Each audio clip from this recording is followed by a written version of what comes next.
and your company. Hi, good morning, afternoon, or good evening, depending on where you are. Hi, my name is 𝗏𝗏𝗁, and I'm the workplace wellness advocate and also the host of Let's Humanize the Workplace Real Talk. And today's talk is going to be very interesting. Every day is going to be very interesting. And if you're watching this show, please let me know if you can hear me, because I really need to know so that I can do something about it. And if you're watching via Twitter or via Periscope, just let me know if you can hear me. Just give a shout out, because we really want to hear you talk, right? It's all about you, and it's all about humanizing the workplace. So please share the love. So today it's going to be all about putting your people first.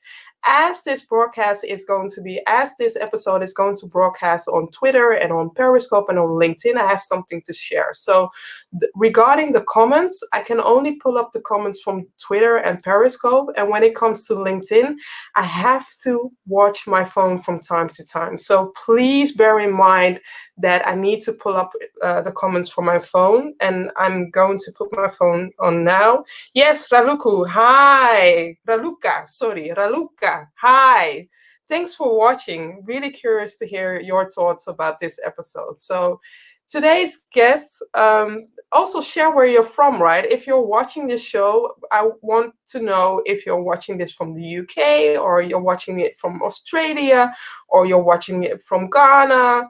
Let me know. Please engage us, because we really want to know where you're from, and I just want to get to know you better, right? Because I'm doing this special episode to humanize the workplace and bring back the human factor back. So please welcome for coming to the show. So I see that there are a few people watching. I don't bite, so you can say hello, you can say hi, or you can state maybe where you're watching this from, right? So share where you're watching this from. Are you watching this from your desktop? Are you in Amsterdam? Are you in New York? Please share where you're watching this from. Okay, so I have to watch my notes from time to time. So if you're team live, #live, and if your team #team replay, then for those of you who are watching this replay, please share your questions, please share your thoughts, because I'll be watching, and I'll also be tagging our guest speakers of today. I'll introduce them later, but I'll be tagging the guest speakers of today, if you have any questions regarding putting the people first, right? Because that's the topic of today. So regarding the LinkedIn comments, I have to watch my phone from time to time and refresh it. So please bear in mind that, give LinkedIn, hopefully LinkedIn will fix it maybe by the end of the year, or maybe the beginning of this year. So, but until that time, I have to watch it on my screen. So from time to time. Okay, I'm going to introduce the guests of today. Hi. Hi, Vivian, you're right. So the lady on the right, or maybe your left, is Clare Moore, and she is a communications professional with significant experience within the human resources industry.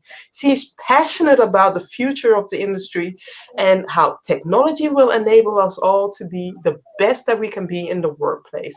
And next to her is Mark Williams, and Mark is dedicated to rehumanizing the workplace, feeding his passion to build enjoyable technology that actually helps people. He's always keen to connect with enlightened leaders. So leaders, those of you who are enlightened, please connect with them and also with me to continue the future of work discussion. That's important. Welcome, Mark and Claire. How excited are you? Thank you for having us on the show today. You're welcome. You're welcome. So the first question, why people first? Okay, well, people first is started out as a concept really, to look at how we treat and use technology in the workplace to make things better for people, to help them look at their productivity and their engagement levels and kind of have the best workplace experience possible. So we developed People First, which is a cloud-based HR platform. Effectively, it helps businesses to manage all of their HR administration, but it also helps to connect and engage people across the workplace. And that's particularly important as we become more global, more technology-led. We become more remote as, you know, we start working in different places other than the fixed workplace. So it's we really created that to, you know, offer a platform that can handle the HR needs, but also to connect and engage people. Okay. And when it comes to people first, because before you started building this tool of this software, why people first? Why is it that important for you guys to name it People First, and why People First? I think it's because what you do at work is more than software, and so therefore we started with a blank sheet, and there's a lot of things which are cultural as well as technological, and so we try and make a good workplace scalable. You know, we've all had good managers, or some of us might not have done, but you know, when there's a good manager who encourages you, motivates you, but as managers, that's quite difficult to do because we're busy too. And I think what we wanted to do is get the best of an encouraging person in our lives, but make it scalable through technology, and that's why it's the kind of People First was. Yeah, we also recognise that for far too long the kind of the balance of power in the workplace has been at the top, so with the leaders, and it's about recognising that, you know, that both parties bring something to the table, and to address that balance of power and make it more fair and more focused on the individuals themselves as employees. Nice added touch. Yeah, I mean, it's more of an alliance, isn't it, than a traditional kind of relationship. Yeah. Okay, there's a question for you. Yeah, sorry, Vivian. Yeah, what's your? I know you work in this space. What's your definition of the workplace wellness? When it comes to workplace wellness, everybody has different needs, and like this is about putting the people first, but also humanizing the workplace. Everybody has different needs and different values. I see workplace wellness as a holistic way of keeping people sustainable, and that's when you look into a balance within the physical well-being, within their mental well-being, within their career well-being, within the environmental well-being, and also financial and social well-being. When those are in balance, that for me is my definition of workplace wellness. Okay.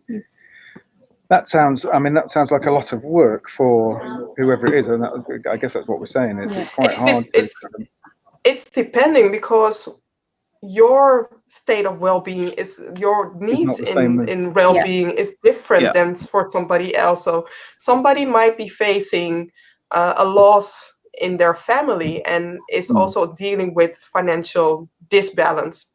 Yeah, it's important as an employer to help that person to gain that, you know, healthy balance back. And also somebody might be saying, well, I want to get a promotion and I want to do something about my career. I want to help. I want to elevate my career well-being. So it's more about respecting the needs, that the different needs that people have. The different people have different needs, different values, and giving them a menu of what they can choose to help work on their own well-being.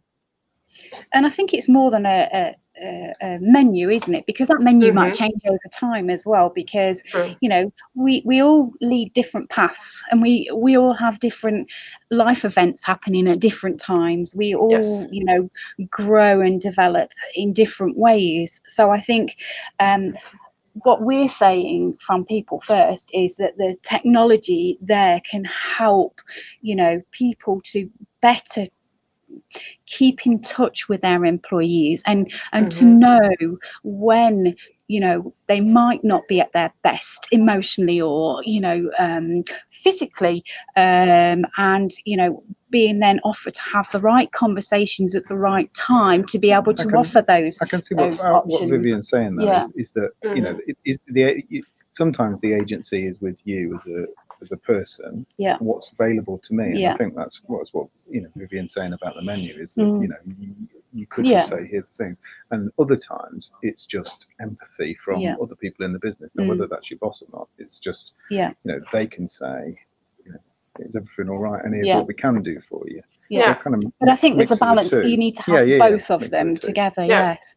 True. I also want to say, bring a shout out to those who are watching. So Raluca is watching from her mobile from Amsterdam, and Andrea is also watching from her mobile in Amsterdam. I want to say hi to you all.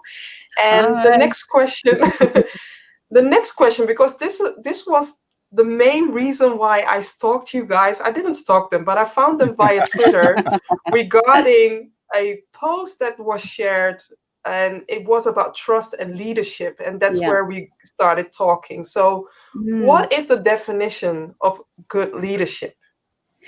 I mean, for me personally, it's somebody that can motivate and inspire people to work towards some kind of common goal, whatever that is, whether that's you work for a charity and that's kind of that goal there, or if it's a business and it's your kind of business strategy and long-term mission and goals, you know. So it's somebody that really, you know, whenever I've heard a good leader speak, I come away feeling really energized, and, you know, kind of, if it's something that I'm involved with personally at a business level, then I'm really committed to that cause, and I really want to, you know, kind of jump on with things and get moving.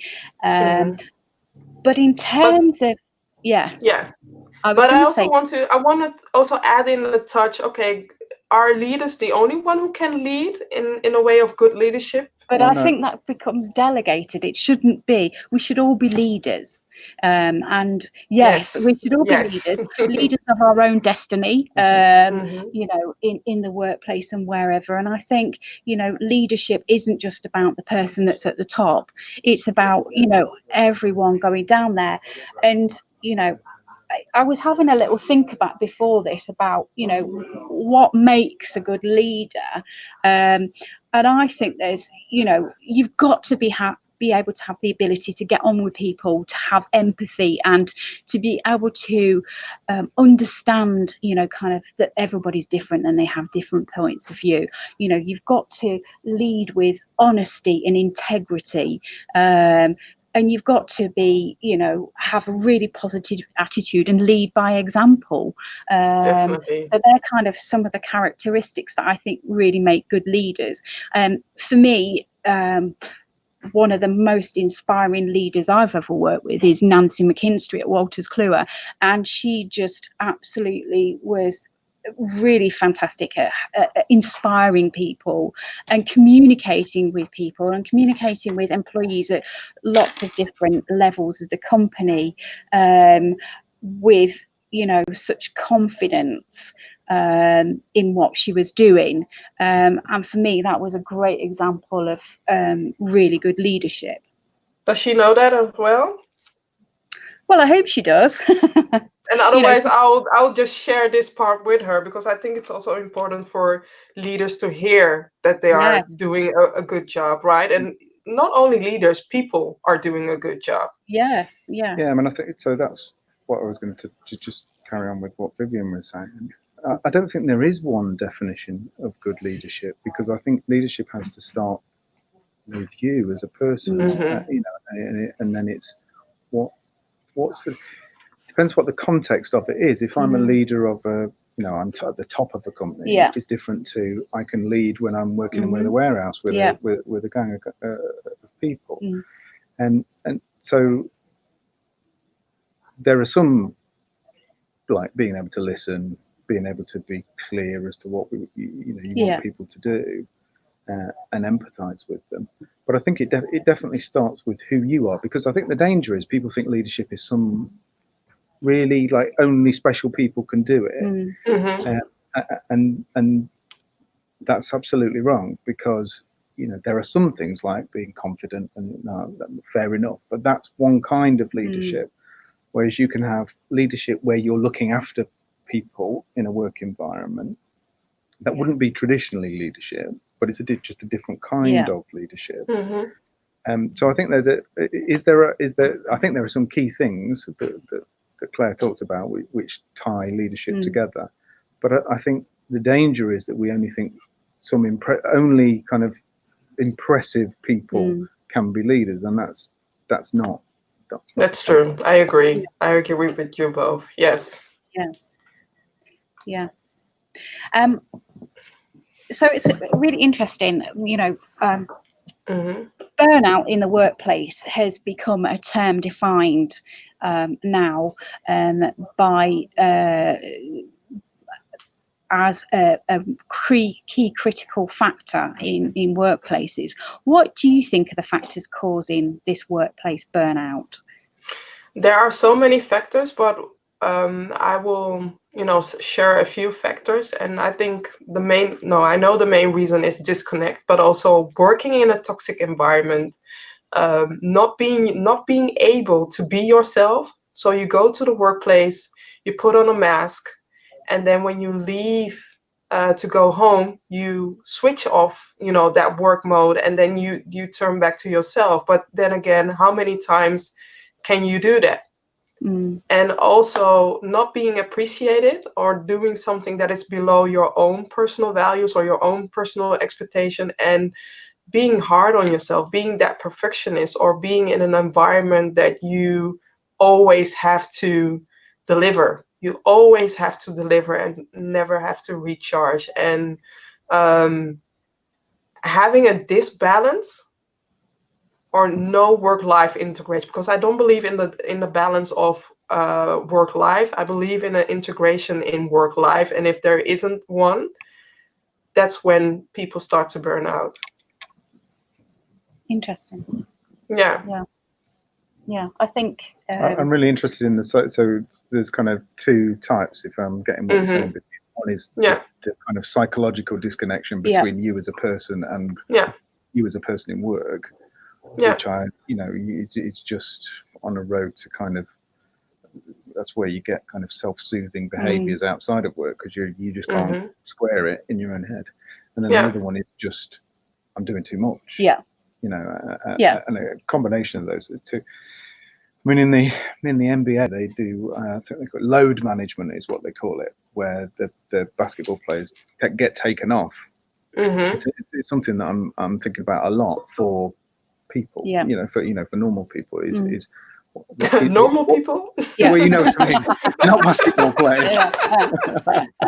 but what does load management mean for those people who are always on?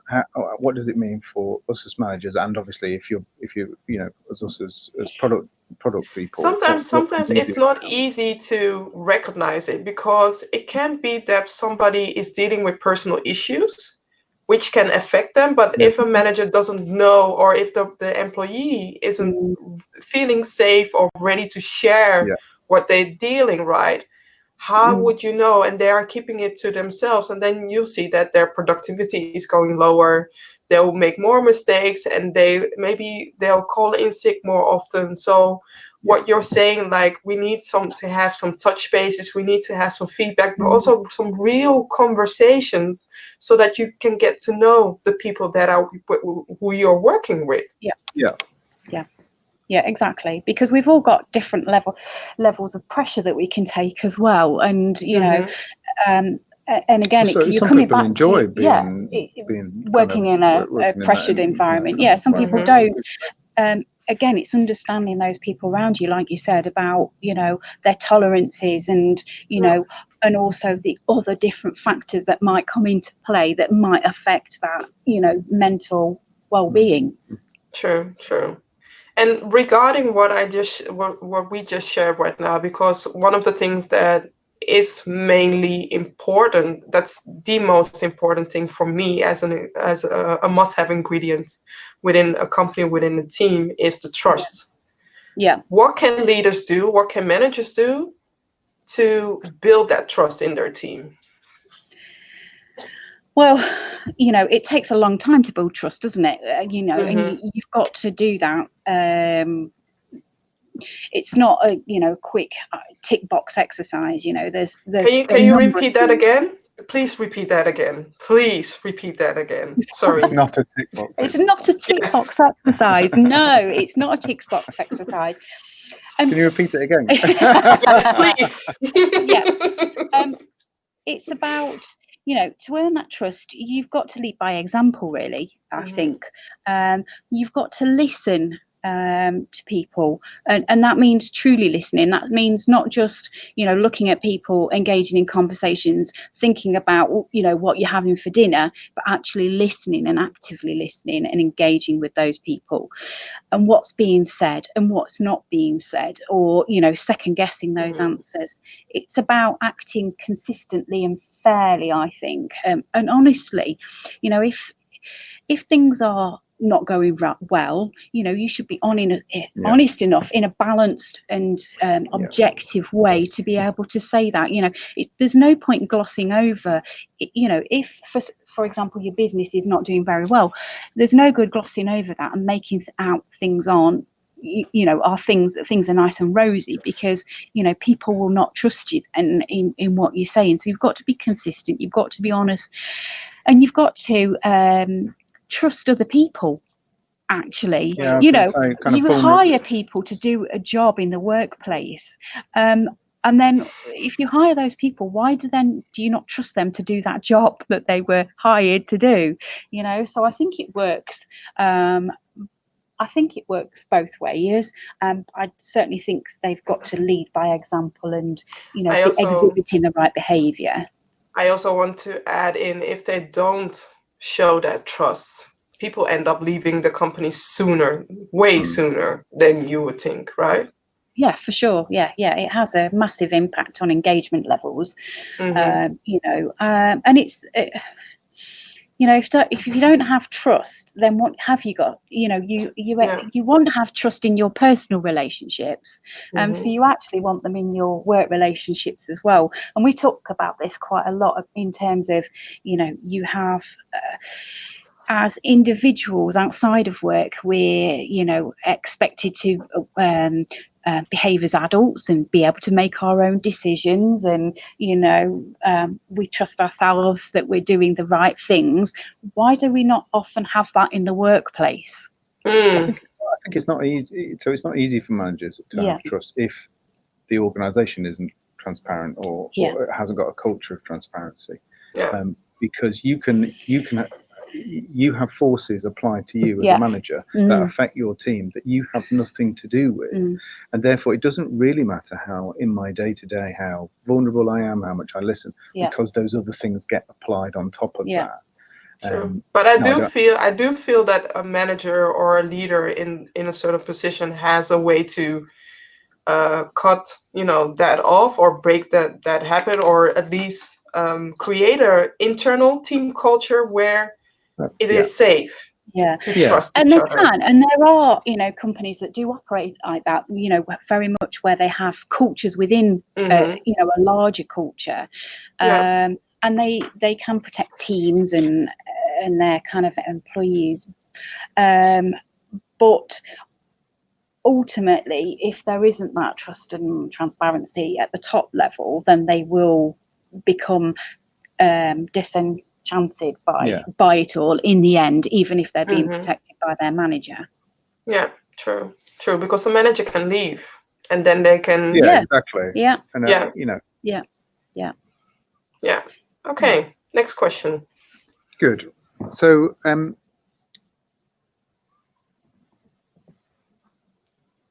in a relatively kind of high position in our company, and the issues of wellness and engagement are quite difficult to address and give a return on investment. And how do you so how do you think how do you approach that when you go to other organizations? How do you kind of say to the C-level executives, you know, this is worth doing? financial background, and I know where it hurts. It hurts when you talk about money, it hurts when you talk about costs, and it hurts when they see their people leaving within a short amount of time. So I address the war for talent. I make it visible, and I address the money issue, because nowadays, especially in the tech-related work field, it takes about 6 months, 6 months, and sometimes a year or sometimes 2 years to replace somebody that is overly good. And what if you would spend maybe 10% and invest that as a workplace well-being, as an investing to not only work on your employer branding, because it will pay itself in employer branding. It will also create a healthier work environment or with a higher engagement. And it will also reduce the absenteeism. If there are some companies in the Netherlands and also abroad, one of the companies is Johnson & Johnson. Once they put out their vacancies, or once they put out the job vacancies, you can see that a lot of people are applying. For instance, Google.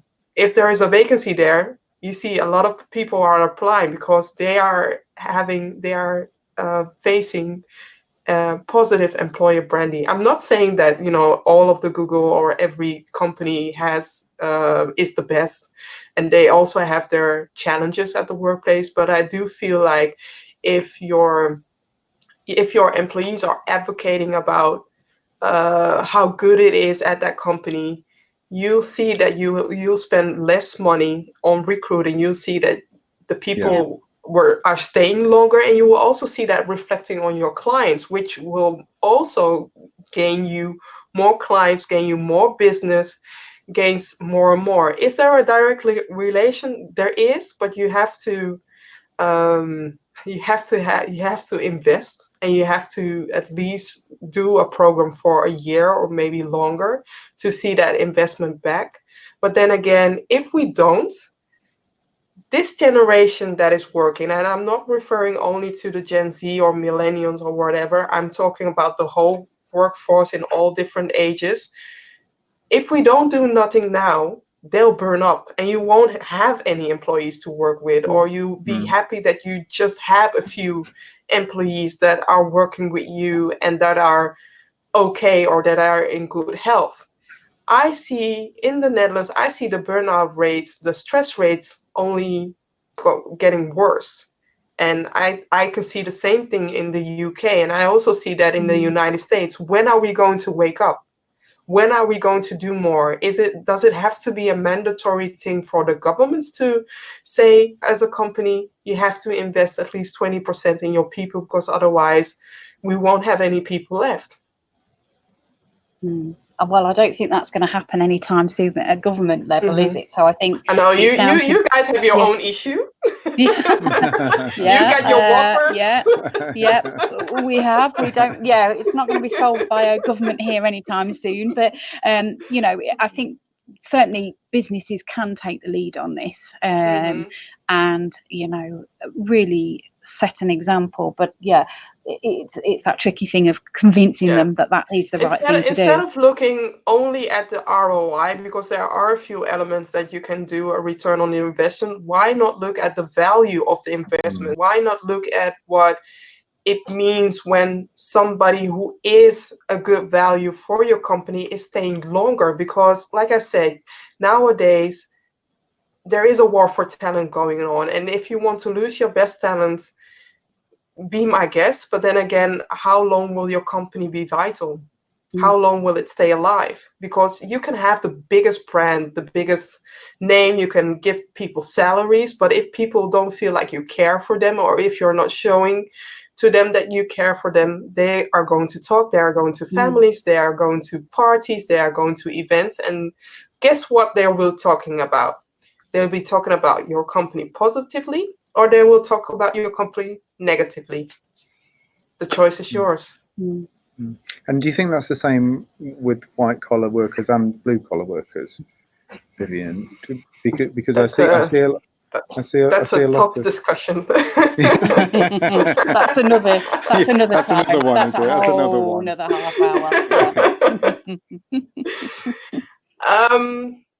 I see that happening with the younger generation, that in the Netherlands, some corporate companies are having challenges to attract young people because they heard the stories from their parents, from their grandparents, from uncles and aunties, and they're like, I want a life.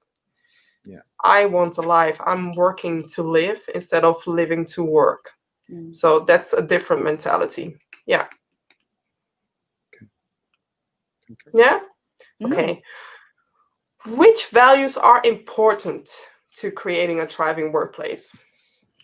I would say it comes back to our earlier point that, you know, there isn't a set number of values or a set value, but it's about, you know, that the common purpose and the mission is, you know, everybody's aligned to that common purpose and mission, and then the kind of values fall off of that. Really, for me, you're looking at me as if you don't.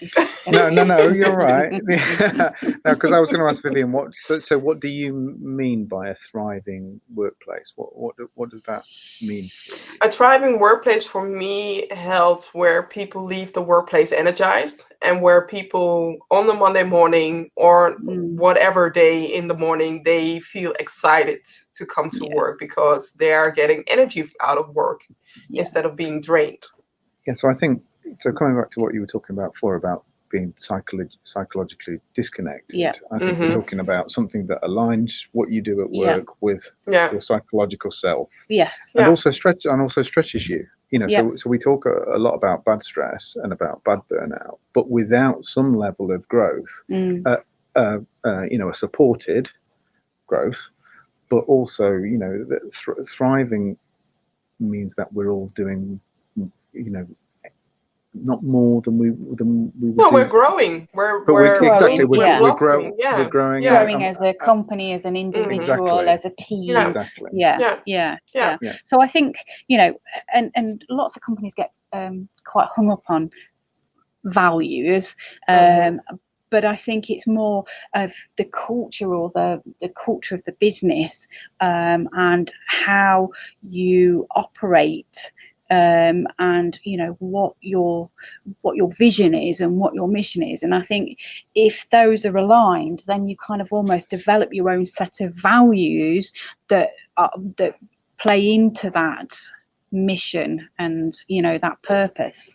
I think there's so I've been reading a lot about cooperatives and different ways of profit sharing, and a lot of I mean, I heard a story about, you know, I don't know if you heard a story about this company in America that gave away $10 million to 200 people. Yes, I read. That were working for them, and I was just like, wow. So I think there's a little bit. If I was to put my skeptical hat on, there's a lot of bit of values which is a top down. We want you to do this, but actually we're not going to give you anything in reward for it. It's just a way to kind of make you comply. Whereas I think, you know, if you're talking about how actually are the profits shared, how, you know, how do I as an employee belong in this overall how am I rewarded organization? That's right. And not just in a financial way, but you know, how do we actually work? How does the decision making work? Are we transparent about, do I feel like I can make a suggestion, for instance, and it will be listened to? You know, it's all, there's lots of, I'm not saying everybody should be in a profit share, even though I think that's probably a good idea. But you know, there are other things that you can do to make sure that you get that kind of togetherness.